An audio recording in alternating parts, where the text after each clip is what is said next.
All right, you're watching DefenseReview.com. We are back with Nate of B&T, and he's just going to tell us a little bit more about this weapon. So what are we going to talk about here? Yeah, David, thanks for coming out. Thank you to Defense Review for making the time. This is the TP9 Pro, which we've been asked for years, and we've listened to everything, and we are finally able to deliver a finished product that everybody's going to love. First off, we've got our RBS 9 suppressor specifically for this gun.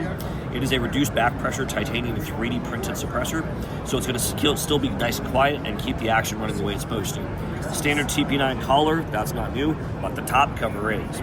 We've got M-lock at 3 and 9 o'clock on either side, so now you'll have repeatable zero off the railing, so you can actually mount lasers to it and not have an issue. The sighting system is very unique.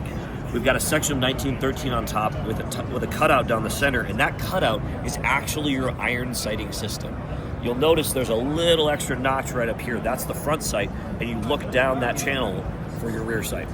The ACRO P-2 that's included with it is cut so low into there that you can actually co-witness the dot off of that section of 1913. It's amazing in that way. If you remove the ACRO P-2, you'd like a taller mount for an optic, you have that option.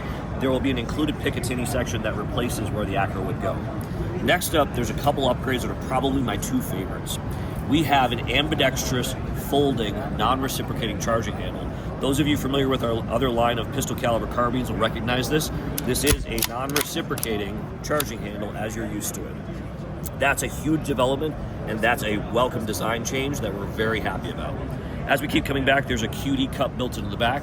You still have your sling loop for paracord if you'd like to use it, but this is a better way to attach a sling. And lastly, the trigger. This is the one. Yes, it is a titanium flat bow trigger with a serrated face.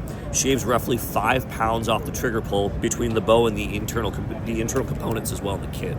That is an upgrade that the civilian market, the commercial market's been asking for years, and I'm so happy to finally be able to deliver it. Lastly, this will be available as a retrofit kit. If you have a current TP9, you'll be able to get everything that you see here with one exception. The charging handle will have to be different.